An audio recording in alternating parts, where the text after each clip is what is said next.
Hello and welcome back to Martial Arts and Fitness UK. So in this video we're going to cover probably the hardest topic to cover, and that's going to be lesson planning. So trying to sort of take responsibility for your own learning if you're not going to class on a regular basis and you want to train at home.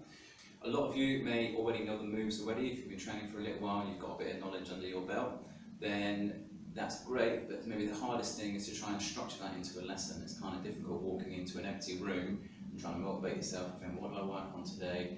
And what do I want to get from my hour's training, or my half an hour's training, or whatever spare time you happen to have. So the first thing I'd recommend that you do, the easiest thing to do, is just to pick one topic to work on. So let's say you want to work on your front kick, so I'll keep the move nice and simple for this lesson. So that will be, the front kick is going to be the main focus of your lesson. Now that's not to say you can't work on other things as well, but by the end of that half an hour, you want your front kick to be improved or to practice that a bit more. So in order to stretch that out, or to give you a structured kind of lesson, you could start off like you would do in class. So you could do your warm up and your stretch out to begin with. Then you could do your skipping. So we could do 3 1-minute rounds of skipping and have that as your starting line. And then from there we can come into our fighting stance, and you could do front kicks off of the rear leg. So you could do 10 on each leg, changing your stance each time. Then we could move on and possibly do front kicks where you kick and then step forward. So you'd end up doing lanes of kicks, and you could add in different heights. So you could do a lane of front kicks to the knee, and then a lane of front kicks to the body, and then a lane of front kicks to the head. So you're working on your stretch and your flexibility as well. If you've got a partner or an area that you can set up a target, then you could use a focus pad. So then you've got something to aim for. So rather than just kicking thin air, you've got something to focus on. Again, you can adjust the height to different levels if you want to, but then that gives you something to impact. You can then take it on to, say, a Kickshield or a kick bag, and you can use that now to develop your power. So you can put a lot more oomph into your kicks. If someone's holding the big curved Kickshield for you, or if you've got a swinging bag, you can use that. Maybe you could do some basic, say, shadow boxing, so you could just do some movement and just have the front kick as your attack and do nothing else. And then you could go on chucking your fitness and your conditioning, so we could do that every lesson. So your press ups, your sit ups, your squats, those are great for you to practice them all the time, so you can always chuck them into at the end of every lesson, or maybe at the start of every lesson.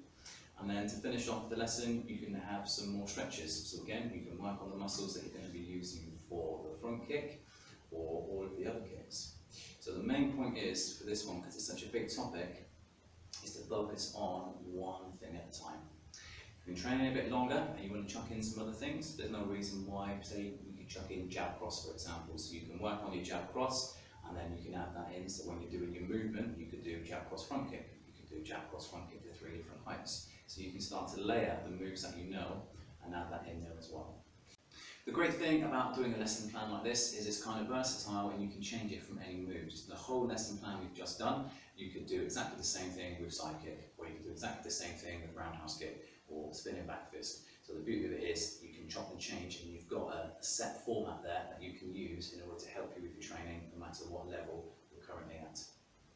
So because this is such a vast topic, this is just a quick overview of trying to structure some bits and pieces together, but I will be making some example lesson plans, and if you want to follow them to the letter you can, or if you want to make your own little tweaks and adjustments, then that's fine as well. But the main thing is just trying to get together some sort of format, so when you do have an opportunity to train outside of class, then you've got that ability to put the movements together and form your own little lessons. You're still not going to be having any corrections from an instructor, but at least you're practicing in your training, and it will help you no end if it's coming to gradings and it's coming to competition and things.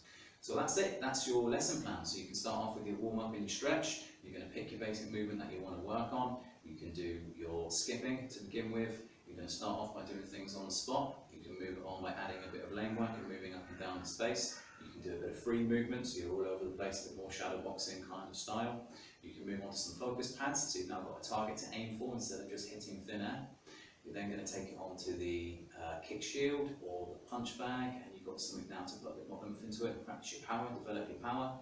And then you can finish off by working on your conditioning, so your press ups and your sit ups and your squats. And finally, you can complete the lesson with your stretches.